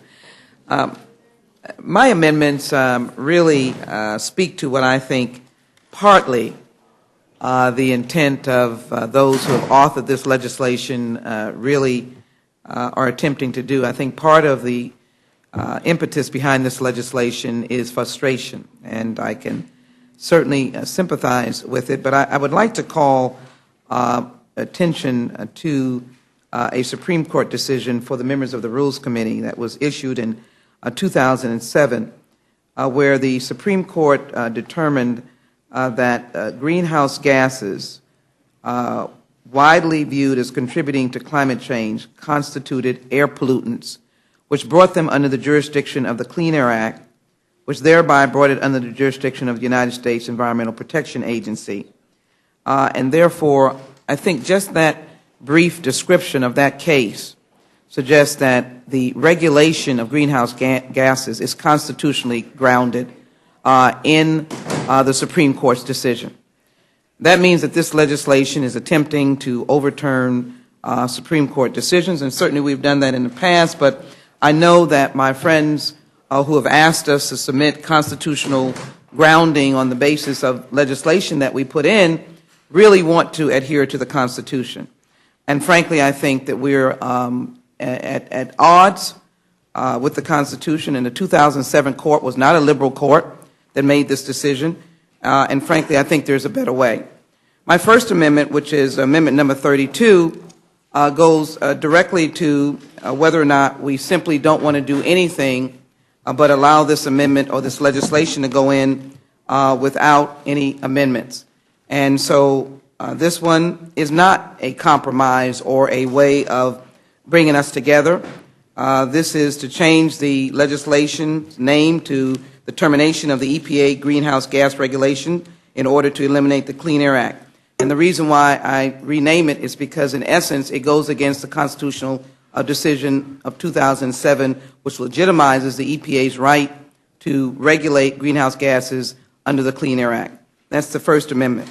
I would hope that we really do want to speak to compromise, and my Second and Third Amendment, 36 and 37, would offer a compromise to the members of this committee. I do amend this by adding a study that has teeth, and I base it upon our commitment to national security interests. This study would in fact determine the long-term impacts of the Environmental Protection Agency having no authority to regulate emissions of greenhouse gases. I think that is a reasonable question to ask by all members. Secondarily, if there are alternatives to ensure compliance with the Clean Air Act, if you totally eliminate the EPA on regulation of greenhouse gases, what are the alternatives? Best practices with respect to greenhouse gas regulations under the Clean Air Act. I don't see why we can't compromise and come together on how we would find the best way to regulate greenhouse gases, because it is required by the jurisdiction designated by the Supreme Court in that decision. It also allows for a 60-day time frame for the administrator of the Environmental Protection Agency to give that report to the United States Congress. And the EPA should look at the effect of the proposed regulation on energy production levels, the feasibility of implementation of the regulation on the entities being regulated. That goes to job creation. I come from a region that is very dependent on certain aspects of the energy industry. The effect of the proposed regulation on the availability of energy to consumers, and the adverse environmental effects of delaying the regulation. So the study, I think, will bring about, and a lot of members might suggest we've already studied and understood it, but it brings about a reasonable opportunity for compromise, and I think it clearly is in sync with the constitutional premise of that Supreme Court decision. The second amendment is Amendment number 37, which, in fact, expands on the public comment provisions that the EPA has for industry to be involved. And I say this out of a sense, again, we're not going to get where we want to go, which is to ensure that the Clean Air Act is enforced. I don't think anyone wants to breathe pollutant air. And any of us who live in regions that produce these kinds of energy sources, by their very nature, create a polluted air. And therefore, the EPA has legitimacy for the very quality of life that I think any member would want for their constituents. To eliminate the EPA's authority to regulate greenhouse gases, I'm not sure if the oil and gas industry totally want that. I'm not sure where their advocacy is to say eliminate all. I think what they want is a reasonable response. This amendment provides an expanded way for their involvement. It says that the notice shall provide, this is to the industry in particular, shall provide a notice period of no less than 30 days, specifically to the effective greenhouse gas producers, proposed to be regulated and allow industry-specific comments. Of course, there are public comment opportunities, but I think to stretch the EPA to hear industry-related comments, provide an opportunity for the regulated industry to request and receive a 60-day extension, and during that time, the EPA could, again, study the effect of the proposed regulation on greenhouse gases, and I think the feasibility of the implementation, and also the adverse impacts all around the idea of clean air, of collaborating with an industry that already exists, and as well to prevent the kind of far-reaching, for lack of a better word, extreme legislation that is before us, that certainly counters the decision that was made by the Supreme Court in 2002. I'm seeking here an opportunity to ensure that the EPA has its authority, that the Clean Air Act is upheld, and that the industry that provides millions of jobs for this nation has an ability to respond and to find a common ground of getting rid of greenhouse gases and providing growth in the industry. I'd ask for support of these amendments. And then finally, I want to thank the Rules Committee for its courtesy in correcting the fact that all three of my amendments were submitted on time. Thank you. Madam Chair, I just one last thing. I had two amendments. I meant to say at the beginning I'm withdrawing one, so I spoke on number 31, but I wish to withdraw number 28. Thank you, Mr. Doyle. Would my colleague from Utah have any questions? Yeah, Mr. Doyle, because you took my question away. My first question was, what's the difference between the two? So, right. We in order to get them in on time, we weren't sure if we were going to offer as an amendment or a substitute, so we've taken one back. So, well, thank you. I apologize. Mr. Welch, thank you for introducing what apparently is either going to be called the Cattyvaughan or the Folkselack Amendment. Whatever you do, thank you for that. I do have a question for Mr. Crowley, though. Because whether your amendment is made in order or not, I have a great deal of sympathy for a lot of things that you're saying there, and indeed my attitude has changed significantly on the purpose of ethanol at the same time. The question I had, though, is as you couched your terms in there, you couched them in the past tense, like we no longer need this kind of subsidy for it. In your opinion, was there a time, or was there a time when you personally may have supported ethanol subsidies and that has changed over time, or has this been something that you think is standard? In terms of my own legislative history or record of support thereof, going back now my 13th year, I'd have to go back pretty far to and back in to see just what my early votes were on this. I think there may very well have been a time when we were trying to find alternative fuels and as well as more ecologically better fuels, and I think it's turned out that even in that vein that ethanol has added discernibly to reduction of greenhouse gas effects, so that even though there may have been goals to try to find more ecologically friendly fuels and that didn't pan out, or get ourselves off our subsidy of foreign oil, that certainly hasn't panned out either. So that my feeling is that, as is, I think, very clear, the pressure that this has put on the price of corn itself, when corn has dramatically gone up in value or price over the last 7 or 8 years, that I don't think it's anymore. If it was ever needed in terms of a subsidy, I no longer think it is. I appreciate that very much, and I think, regardless of what happens, I hope we can continue this conversation, because when my committee, one of my other committees, comes up with some forest management legislation, and we talk about biofuel from the forest, we can do a good job for our energy consumption as well as protecting our forests at the same time. I agree with you. I'd love to talk to you about that, as I have in-laws from Montana, and we can talk about that as well. They're ranchers. I will yield back. Thank you. I appreciate all 4 of you. I thank you all. I thank you all for being here. I hope we have an open rule. Again, it would be nice to have one open rule in this new Congress, and maybe this might be it. But we'll give my chance to my colleagues to vote on it. We'd like to make, everybody talked about a new openness. We want to make sure we have an opportunity to be able to deliver on that pledge. And just, Mr. Crowley, I just wanted to say one thing. I strongly support your amendment. You know, I do a lot of work, as you do, on international hunger issues, as well as on domestic food insecurity issues, and the rising price of food as it relates to the rising price of corn is a significant issue.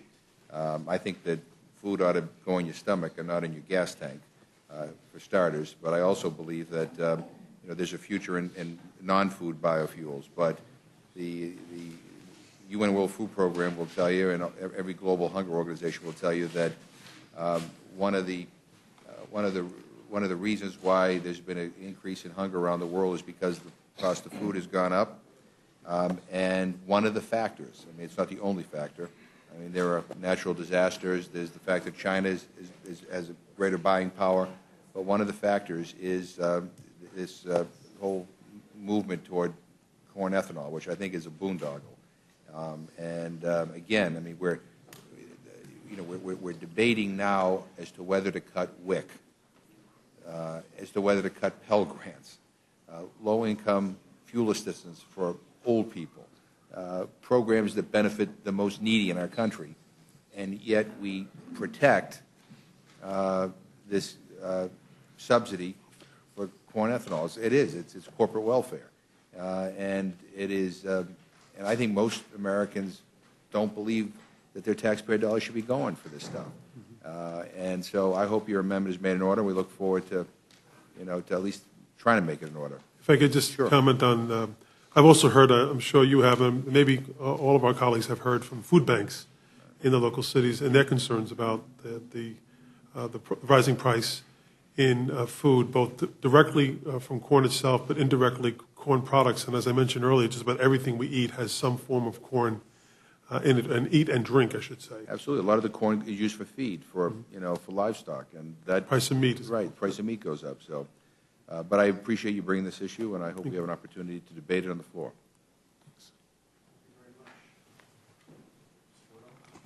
Thank you, Mr. Chairman. I'd like to ask Mr. McGovern, is ethanol is that one of your 10 energy proposals in your energy bill? I'm looking for those areas of consensus here where we've got 3 of us so far, 4 of us on the ethanol. No, but it's Mr. Crowley's amendment. I might want to have the oil It's just company. oil. But if we could all agree on Mr. Crowley, we'll all make Mr. Crowley an order. That'd be fine with me. Absolutely. If it doesn't, I'm a big believer in openness, big believer in germaneness too. Believe there's a time and a place. Anytime we can bring single issues to the floor and deal with them separately, I think that's always better than a Christmas tree on which everything hangs. But I very much appreciate your bringing that. I had no idea that was one of the many things that you and I have in common. I look forward to working with you. You may have more. You never make know. that a reality. I believe we will, Mr. Crowley. Absolutely will. Mr. Welch, I wanted to ask you, what is the impact? Well, 2 things. One, I think I saw a Consumer Reports article the other day that said that I can't use a top-loading washing machine anymore because if the Energy Star compliance regs have gotten so tight that front-loading washers, which we might prefer for any number of reasons, are still cleaning clothes. But the Consumer Reports found that clothes were just as dirty when they came out of a top-loading Energy Star washer as they were when they went in, which was distressing. But I too look for Energy Star compliant equipment when I go to shop, and always look for the yellow label to tell me how much this is going to cost me in energy cost. What is the possible impact that this bill could have on Energy Star issues such that you feel it necessary to offer the clarifying amendment? Well, it's really about clarification. There is the risk that a overzealous interpretation may suggest to some that the Energy Star program would be subject to this legislation. My hope is that it's not, but this is in an excess of caution to make sure that something that's been quite successful continues. You know, the Energy Star has been amazing. It's 45 million metric tons of greenhouse gas emissions. It's the equivalent of taking 30 million cars off the road. Saved consumers $17 billion on utility bills. I mean, those are good things. So whether we do or don't need this, there's always people in this building that argue any proposition. And I just want it to be legislatively clarified that Energy Star would not be adversely affected by this legislation. And educate me as a new member, because I know you'll know more about this than I do. Energy Star has been around for a long time and been valuable to me for a long time. Did anything change in the Energy Star program between the time before the promulgation of the discussion of the promulgation of these regs and today? Are greenhouse gases now a part of Energy Star in a way that they would not have been 10 years ago, or is it the same program? No, I don't think so. I think that's the point where I think there's common ground. Bottom line, if you have a more energy efficient appliance, you save money, and we don't have to engage the debate about whether it does or doesn't contribute to global warming, or whether global warming does or doesn't exist. I mean, there's a lot of debate on that, but Energy Star is bottom line about saving customers money, business and individual. And it's about giving consumers some guidance so that, you know, if I go buy a washing machine, I don't have a clue which one's more efficient. And I do appreciate those labels that give me information I find quite relevant. As do I. And I yield back, Mr. Chairman. Thank you.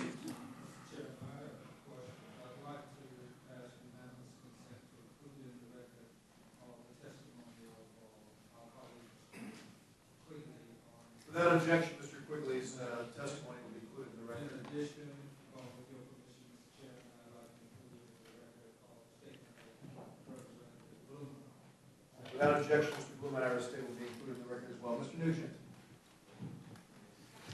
No major issue other than on the ethanol issue. I think there's a lot of common ground in regards to the use of ethanol as it relates to corn products and food.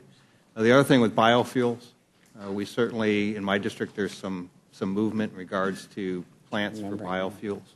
So we're certainly open to all those things. Energy Star, I mean, that, as Mr. Goodall has said, is something that allows a consumer to make a choice. It's not a mandate, but it is a choice. And so I don't have a problem with that either. Mr. Pullis? Thank you very much. Mr. Webster? Mr. Mr. Reed. Gentlemen and lady, thank you very much for being here. We appreciate it. It appears that our final witness is our colleague from Northern Virginia, Mr. Connolly. So please let me say that if you have a prepared statement, it will appear on the record in its entirety, and we welcome your summary.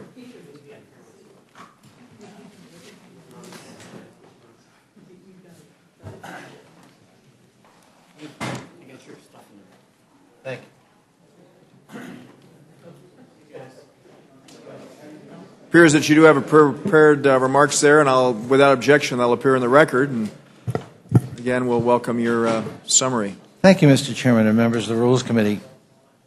I have a series of amendments that I filed with the Rules Committee, and if I may, I'd like to begin with the first one, number 23. This is a simple amendment introduced by myself and Mr. Quigley to express the scientific consensus embodied in the 2007 International Panel on Climate Change report. As you know, Mr. Chairman, the International Panel on Climate Change is composed of the world's most distinguished climate scientists and includes representation from the United States. One of our IPCC representatives is a constituent of mine named Jagadish Shukla from George Mason University. The IPCC report is a consensus document representing a synthesis of hundreds of peer-reviewed articles about climate change. These scientific findings are frightening because they suggest that global warming poses a direct threat to our public health. Right here in the National Capital Region, Mr. Chairman, we will incur untold billions of new expenses potentially in protecting National Airport, George Washington Parkway, and many other properties against a predicted sea level rise. In fact, there is a methodology already deployed for a lot of coastal areas, including the National Capital Region, that actually show certain scenarios in which sea level rise affects, obviously, tidal pools, surges, and the like, and significant increased flooding, against which we are going to have to protect. And that burden can't just be borne by local governments. Down in Hampton Roads, localities have already begun elevating roadways, where just 1 mile costs millions of dollars. So that's my first amendment, Mr. Chairman, along with Mr. Quigley, to express the findings of the Congress with respect to global warming as a very real event with real consequences. Amendment number 20, Mr. Chairman, involves the certification by the Secretary of Defense that H.R. 910 does not threaten national security. My friend and former colleague here in the United States Congress, Senator from Virginia, John Warner, was one of the most articulate voices calling for policies to reduce global warming pollution. As a 6-term senator who represented our largest naval base at Norfolk, and as a former Secretary of the Navy, he had an extraordinary breadth and depth of experience in issues of national security. Senator Warner noted that global warming creates many national security threats. First, rising sea levels are already displacing climate refugees whose dislocation causes geopolitical instability and potential threats to the United States, particularly because many of these climate refugees live in Islamic countries whose citizens may be more susceptible to extreme messages or who would preach a violent form of that religion for their own political gain. The peer-reviewed journal Environmental Health Perspectives just published a study noting that 150,000 children died last year as a result of climate change. Many died as a result of crop failures. Extreme weather, such as droughts and flooding, have become more common abroad, just as they have in the United States. And that extreme weather is creating geopolitical instability along with sea level rise. The best available maps show that much of the Hampton Roads area, as I indicated before, could be inundated with the rise in sea levels, threatening our largest naval base and other installations, as well as the billion-dollar contracting industry associated with those military bases. Other military bases in Hawaii and the Pacific Islands will also be threatened by sea level rise, as well as more frequent and more severe hurricanes, which are projected impact of climate change that we may already be witnessing. Global warming is increasing the expanse of the Sahara Desert. Ironically, this bill before us today would exacerbate our dependence on foreign oil by blocking vehicle efficiency standards after the year 2016. As the United Auto Workers noted in their letter to Congress opposing this bill, its convoluted structure even cast doubt on the viability of recently agreed upon auto efficiency standards that will produce $3,000 in savings per car buyer through 2016. By keeping us addicted to foreign oil, this bill would provide funding for state sponsors of terrorism, such as Iran and Libya. That's why the veterans organization Operation Free, which has members in my district, has called on Congress to protect the Clean Air Act. That's all a prelude to a simple amendment introduced by myself and Mr. Langevin of Rhode Island, a member of the House Armed Services Committee. This amendment just requires that the Secretary of Defense and Commander-in-Chief certify that H.R. 910 won't pose a threat to national security as a result of increased dependence on foreign oil, increased funding for terrorists, geopolitical instability, or inundation of U.S. military facilities due to related causes of sea level rise. That's amendment number 20 with Mr. Langevin of Rhode Island, Mr. Chairman. I am summarizing, believe it or not. Number 19, which requires a finding that Congress included climate and weather in the 1970 Clean Air Act. Now, there have been some assertions that we never had clean air or climate or weather in mind when we passed the 1970 Clean Air Act. That's simply not true. As you know, the Clean Air Act was a bipartisan bill signed into law by Republican President Richard Nixon. The Clean Air Act of 1970 explicitly permitted the EPA administrator to consider climate change when adding pollutants to its list of 6 criteria pollutants at the time. When adding pollutants, Congress directed the administrator to consider, quote, emissions of which, in his judgment or hers, cause or contribute to air pollution which may reasonably be anticipated to endanger public health or welfare. Congress's definition of welfare included weather and climate impacts in 1970. All language referring to effects on welfare includes, but is not limited to, Congress said, effects on soils, water, crops, vegetation, man-made materials, animals, wildlife, weather, visibility, and climate, damage to or deterioration of property, and hazards to transportation, as well as effects on economic values. Congressional debate at that time, in 1970, included debate explicitly about climate change. Then Republican Senator Caleb Boggs of Delaware inserted a White House report which stated, air pollution alters climate and may produce global changes in temperature. The addition of particulates and carbon dioxide in the atmosphere could have dramatic and long-term effects on world climate. That was 1970. Republican Representative Hastings Keith of Massachusetts, my home state, noted that vehicle emissions are one of the primary sources of carbon dioxide pollution. More than 60% of our national air pollution problem, he said, is caused by automobiles. This is particularly acute in areas of high population density, which receives a concentrated dosage of carbon monoxide and carbon dioxide. House hearings at the time included discussion of climate change, including this testimony from the administrator of the Consumer Protection and Environmental Health Service. There are 2 schools of thought on whether or not we're going to heat up the atmosphere so that we melt the ice caps and have flooding of our land, or whether we're going to do the reverse in terms of holding out radiant energy. Again, that was in 1970. Congress even debated climate change when debating the 1965 Clean Air Act amendments, which the 1970 Clean Air Act amended. Republican Congressman Hal Toschi of New Jersey at the time noted in floor testimony, it's been predicted that by the year 2000, the amount of atmospheric carbon dioxide may have increased by 50%. And many believe this will have a considerable effect on the world's climate, but nobody's been able to make a convincing guess about just what that effect will be. Congressman Hal Toschi turned out to be prophetic. That's precisely what happened, 50%. In case there was debate about congressional intent, the Supreme Court cleared it up in 2007 with the Massachusetts versus EPA decision in which it ruled that greenhouse gas emissions clearly were pollutants under the Clean Air Act. Mr. Chairman, our amendment would so state. My next amendment is number 18, which would rename this bill the Head in the Sand Act. It's a simple amendment to change the title. Title Energy Tax Prevention Act is misleading, and I think it would be much more useful to have retitle the bill Head in the Sand Act, so that we're acknowledging the fact that we in Congress are interposing ourselves suddenly as scientific arbiters. We're making the decision, not scientists or technologists, as to whether global warming is real. We'll make the decision as to what will or will not be regulated, and if we don't like the science, we'll simply delist it. Amendment number 17, Mr. Chairman, is renaming, again, the title, if you don't like the first one, the Oil Producing Economy Capitulation Act, or OPEC. It's a simple amendment to describe what the bill actually does, which is a big white flag, waving in front of foreign oil-producing countries to make sure that we don't achieve the energy efficiencies here in the United States, and that we continue to provide hundreds of billions of dollars a year to overseas producers, many of which do not have the United States' interest at heart.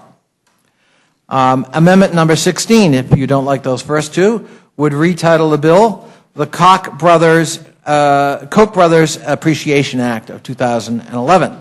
The Koch brothers clearly had so much to do with the creation of the 112th Congress and its composition. Why not get honest about it and rename the bill in their honor? Because they have taken such a strong stand, which I know many admire, not me, to make sure that we're defunding those who would advocate for the regulation of greenhouse gas emissions and actually opposing those who would try to make the environment a better place, thus that amendment. Amendment number 14, Mr. Chairman, again, if we don't like the others, would be renaming the title of the bill, the Middle Eastern Economic Development and Assistance Act, again, consistent with the idea that, for better or worse, H.R. 910 will restore much of the funding that goes for oil-producing states, not to USAID or the State Department, and would eliminate all future vehicle efficiency standards, sending, as I said earlier, billions of dollars to OPEC nations, not all of whom have our best interests in heart. Amendment number 15, Mr. Chairman, would also address the title of the bill, if we don't like the others, and that is to have a title renaming the bill, the Protecting Americans from Polar Bears Act. As the climate warms up, as the habitat of polar bears disappears, as more and more polar bears find themselves stranded on ice floes and often drowning or starving to death because of the obvious global warming that is occurring in their habitat, why not rename the bill as something that protects us from polar bears? And finally, Mr. Chairman, I would simply say that we need to be breaking American dependence on Middle Eastern oil. We import over 60% of all the oil consumed by Americans. In recent years, OPEC countries exported over 2 billion barrels of oil to the United States every year. By improving car and light truck fuel efficiency by 30%, the Clean Air Act has America on track to reduce OPEC imports by 72 million barrels every year by 2020, saving billions of dollars we won't be sending overseas. And with that, Mr. Chairman, Thank you very much. I thank you for your time. Any questions for Mr. Connolly? Mr. Webster. Yes. Do you own a personal vehicle? I'm sorry? Do you have a personal vehicle? I do. Is it here at the Capitol? I'm sorry? Is it here at the Capitol? No, it is not. Okay. So do you ride the Metro each day? I do. Thank you. And my aide here rides a bicycle every day to work. You know, I think it was before you got here, Mr. Connolly, we had Chairman Upton here, and he actually agreed that the EPA does not have taxing authority, and I agree with your conclusion that the name of the bill is incorrect as it now stands. So I'll certainly hope, and I understand that, you know, it sounds like these, and I have a proposal to change the name as well. I think this is a good discussion for the House to have, what to call it, given that we all agree that the name was factually incorrect. And hopefully we can arrive upon a good name for the bill, regardless of a position on the bill. And one that's maybe more intellectually honest. Scotty, thank you very much. Thank you, Mr. Chairman.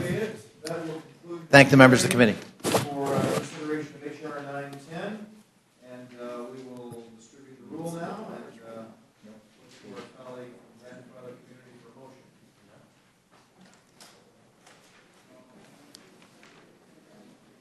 Thank you, Mr. Chairman. I move. Okay.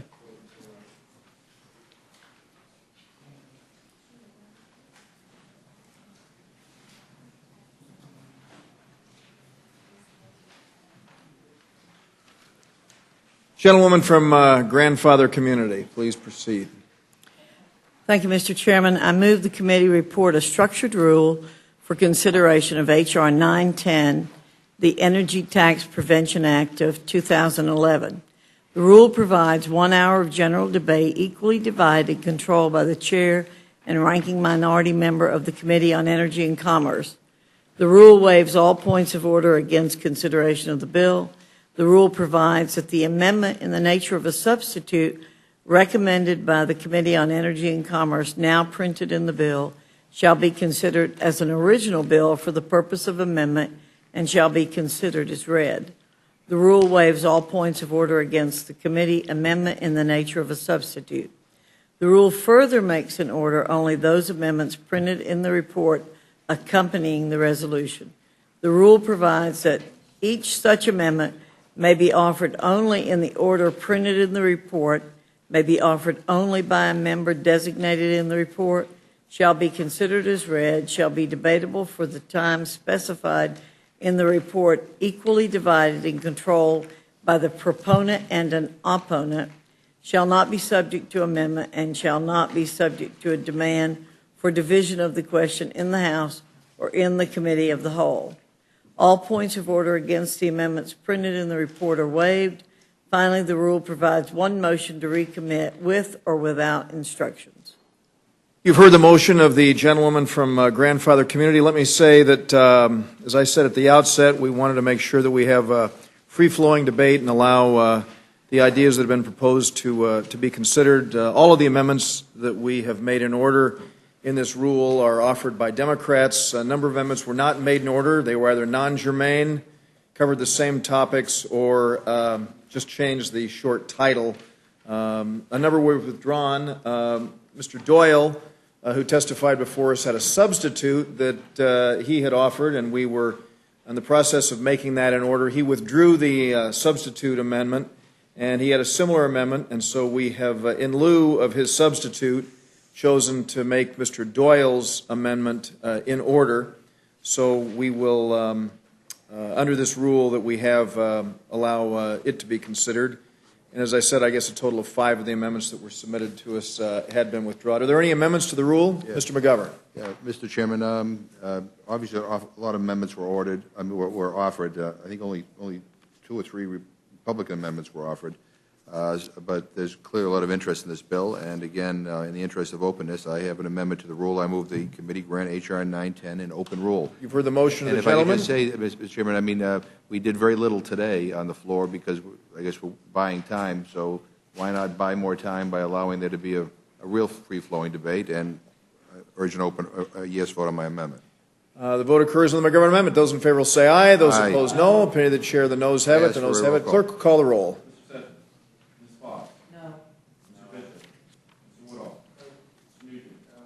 Scott. Mr. Webster. Mr. Reed. No. Ms. Slaughter. Mr. McGovern. Aye. Mr. Hastings. Aye. Mr. Polis. Aye. Mr. Chairman. No. And the clerk will report the total. 3 yeas, 7 And the motion is not agreed to. Are there further amendments? Mr. McGovern. Yeah, Mr. Chairman, let me just say before I offer my next amendment that I'm a little bit disappointed in that last vote, because legislatively overturning carefully considered EPA regulations written by experts in the field, a Supreme Court decision, and a scientific consensus, I think is a very serious step. And this is exactly the sort of matter that deserves an open rule so that members could fully debate the issue and propose alternatives. So I express my regret. I have an amendment to the rule, Mr. Chairman. I move that the committee make an order and give the necessary waivers for amendment number 35 offered by me, which would reduce the federal deficit by $40 billion by eliminating subsidies to oil companies, something that we didn't have the ability to do in H.R. 1 because of the way it was deliberately structured. You've heard the motion of the gentleman. The vote occurs on the McGovern amendment. Those in favor will say aye. Those Aye. opposed, no. Opinion of the chair, the noes have it. As for roll call. Clerk, call the roll. Mr. Sessions. Mrs. Fox. No. Mr. Bishop. No. Mr. Woodall. No. Mr. Nugent. No. Mr. Scott. No. Mr. Webster. No. Mr. Reed. No. Ms. Slaughter. Mr. McGovern. Aye. Mr. Hastings. Aye. Mr. Polis. Aye. Mr. Chairman. No. Clerk report the total. And the motion is not agreed to. Are there further amendments? Mr. McGovern. Mr. Chairman, I have an amendment to the rule. I move the committee make an order and give the necessary waivers for the amendment by Mr. Crowley, number 34, which would eliminate the exception in the bill for the renewable fuel standard ethanol. We had a long discussion about the adverse impact that this corn-based ethanol has had on food prices and it exacerbated the hunger situation. And again, we were not able to have access to getting at this issue in H.R. 1, so we'd like to have an opportunity on this bill. Heard the motion of the gentleman. Any further discussion? If not, the vote occurs on the McGovern amendment. Those in favor will say aye. Aye. Those opposed, no. Opinion of the chair, the noes have it. As for roll call. Clerk, call the roll. Mr. Sessions. Ms.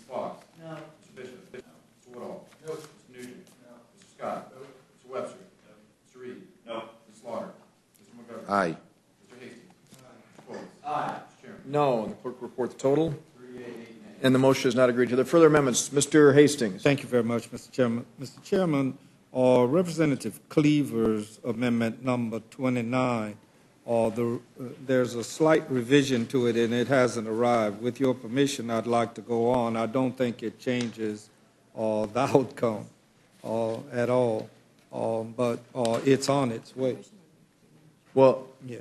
I mean, we had a filing deadline of 10 o'clock in the morning, and we actually did, unlike the last Congress, without stating the member's name, there are members who have submitted amendments late to us, and we have accepted those amendments. We've been trying to be as accommodating as possible, but we're marking up the rule at this juncture, so I have no idea. I appreciate very much what you're saying, Mr. Chairman, but the summary was derived from the information, and he is listed. His revision would make the matter germane. That's basically what I'm saying. Or perhaps if you heard the amendment, Mr. Chairman, it would make an order and give the necessary waivers for the amendment by Mr. Cleaver, which would have Congress accept the findings of the 04 report on African Americans and climate change and unequal burden. State and global climate change will disproportionately burden our communities of color. I spoke to that in my period of time when we had our original witnesses here, Mr. Chairman, and I appreciate very much consideration of saying. Thank you. Let me just say that I've been informed that even the revision of the amendment is non-germane, and so I'm going to, with all due respect, vote on I'll tell you this, may not be germane for the rules purposes, but it's germane from a morality point of view. Well, as I said, with all due respect, we are going to comply with germaneness on this, so I encourage my colleagues to vote no. Those in favor will vote aye. Those opposed will vote no. Paying the chair, the noes have it. The noes have it. The motion. Clerk, call the roll. Ms. Fox. No. Mr. Bishop. No. Mr. Woodall. No. Mr. Nugent. No. Mr. Scott. No. Mr. Westry. No. Mr. Reed. No. Ms. Slaughter. Mr. McGovern. Aye. Mr. Hastings. Aye. Mr. Poland. Aye. Mr. Chairman. No. And the clerk will report the total. 3 yea, 8 nay. And the motion is not agreed to. Are there further amendments? Mr. Polis. Mr. Chairman, I have an amendment to the rule. I move to make an order with all necessary waivers, amendments number 14 through 18 by Mr. Connolly, number 32 by Ms. Jackson Lee, and number 25 by myself. All of these would provide the House an opportunity to select a different title for the bill. If I may, Mr. Chairman? Sure. So I think that we had an agreement between Mr. Upton and Mr. Waxman that the EPA does not have the ability to raise taxes. I think a number of members have noticed that inaccuracy in the bill title. So there's several suggested titles, and this would make an order votes. And I want to be clear, I don't necessarily support all these titles, but here's the following titles we would then vote on if this is made in order. The Middle Eastern Economic Development and Assistance Act, Protecting Americans from Polar Bears Act, the Koch brothers Appreciation Act, the Oil Producing Economy Capitulation Act, the Head in the Sand Act, the Termination of EPE Greenhouse Gas Deregulation in order to eliminate the Clean Air Act, and the Dirty Air Act of 2011. Again, given the factual inaccuracy with regard to the title, I'm hoping that we can at least have discussion about that, and if there are other ideas for fixing the title, perhaps that could be considered as well. Thank you. It's an en bloc amendment that you have, and I'm going to encourage a no vote. Those in favor will say aye. Those opposed, no. Paying the chair, the noes have it. The noes have it. The motion is not agreed to. Are there further amendments? Mr. Polis. Thank you, Mr. Chairman. I have an amendment to the rule. I move the committee make an order and give the necessary waivers to the amendment by my amendment, number 24, which would add to the sense of Congress that the soundness of climate science was unaffected by the ClimateGate scandal. If I may? Sure. So we've all heard of this. This is in November of 2009 when 1,000 emails between scientists and the Climate Research Unit at UK's university were made public. And some on some sides of the debate are claimed that somehow they show scientific misconduct. But I wanted to be clear that it's our sense of Congress, having looked at those, that the messages, which span 13 years, certainly show a few scientists in a bad light, just as when there are leaked emails from politicians that frequently cast those politicians in a bad light, being rude or dismissive, et cetera. An investigation is underway, but I think it's important that Congress together say that this has nothing to do with the science. This is merely a matter of appearances. There are no smoking guns. There's been some twisting of verbiage, like, quote-unquote, hiding the decline, which wasn't talking about a decline in actual temperatures. It was actually referring to a problem in recent data from tree rings. So I think it's important that we, regardless of what one might think of the conclusions of science, show that the dirty laundry of science does not affect the integrity of the scientific process. The amendment is germane, and I hope that we can pass it along to the floor for a vote. Thank you very much, Mr. Polis. I am pleased that we were able to make your amendment number 26 in order. And again, we have made 12 amendments in order from 2 of Ms. Jackson-Lee, Mr. McNerney, Mr. Cuellar, Mr. Murphy, Mr. Waxman, Ms. DeGette, Mr. Inslee, Mr. Quigley, along with Mr. Polis, as I mentioned, Mr. Markey, Mr. Rush, Mr. Doyle, and Mr. Ryan, and Mr. Kine, and Mr. Owens. And again, I think that it will be an opportunity for us to consider lots and lots of issues, so I'm going to encourage a no vote on this. Vote occurs on the Polis amendment. Those in favor will say aye. Those opposed, no. Pay the chair. The noes have it. The noes have it. Motion is not agreed to. Are there further amendments? Mr. Polis. Thank you, Mr. Chair, and I do want to thank the Chair for making in order my amendment number 26. I'm deeply appreciative of that and look forward to a healthy floor discussion about that. Mr. Chairman, I'd like to make an order and grant the appropriate waivers for Amendment 22 by Mr. Blumenauer. The amendment would amend the Clean Air Act to prevent the administration of the EPA from imposing an energy tax. You've heard the motion of the gentleman. The vote occurs on the Polis amendment. Those in favor will say aye. Those opposed, no. Pay the chair. The noes have it. The noes have it. The motion is not agreed to. Clerk, call the roll. Mr. Sessions. Ms. Fox. No. Mr. Bishop. No. Mr. Woodall. No. Mr. Nugent. No. Mr. Scott. No. Mr. Webster. No. Mr. Reed. No. Ms. Clark. Mr. McGovern. Aye. Mr. Hastings. Aye. Mr. Bowles. Aye. Mr. Chairman. No. The clerk report the total. And the motion is not agreed to. Are there further amendments? If not, the vote occurs on the motion of the gentleman from Grandfather Committee. Those in favor will say aye. Those opposed, no. Pay the chair. The ayes have it. The ayes have it. Clerk, call the roll. Mr. Sessions. Ms. Fox. Aye. Mr. Bishop. Aye. Mr. Woodall. Aye. Mr. Nugent. Aye. Mr. Scott. Aye. Mr. Webster. Mr. Reed. Aye. Ms. Clark. Mr. McGovern. No. Mr. Hastings. No. Mr. Bowles. Chairman. Aye. Clerk report the total. And the motion is agreed to, and this will be handled for the majority by Mr. Sessions. Mr. Polis for the minority. And Mr. Polis will be managing for the majority. So thank you very much. Majority? We don't know yet when we are going to be meeting. Where's that? Oh, we do? Okay, Louise. We don't have a meeting scheduled for tomorrow yet. As you know, there are meetings taking place dealing with our effort to ensure that we don't see government shutdown. And we now have a meeting scheduled for 10 o'clock on 3 o'clock on Thursday on H.R. 3, which is Mr. Smith's bill. And that's the only thing we have scheduled at this point. Right. Mr. Polis. Mr. Chairman, do we know if we are anticipated for floor action on Mr. Smith's bill on this week or next week? You know, it probably won't be this week based on the challenges that we have we're dealing with this week, but stay tuned and we'll let you know. Thank you. Mr. McGovern. Mr. Chairman, it was posted online, another CR. Does that mean we're going to meet on that? It's possible. A temporary CR. Yeah, I mean, we don't have a time scheduled. We thought that we might have been meeting this evening. I know we're all working in a bipartisan way to try and ensure that we don't see a government shutdown and successfully bring about some meaningful spending cuts. And we want to make sure that our men in uniform or men and women in uniform. We're working in good faith. Yes, no, we very much appreciate. You're always accommodating and very helpful to us as we're pursuing this shared goal of ours. And as soon as we come to a resolution, we'll let you know that we're going to have a meeting. Yes, Mr. Bishop.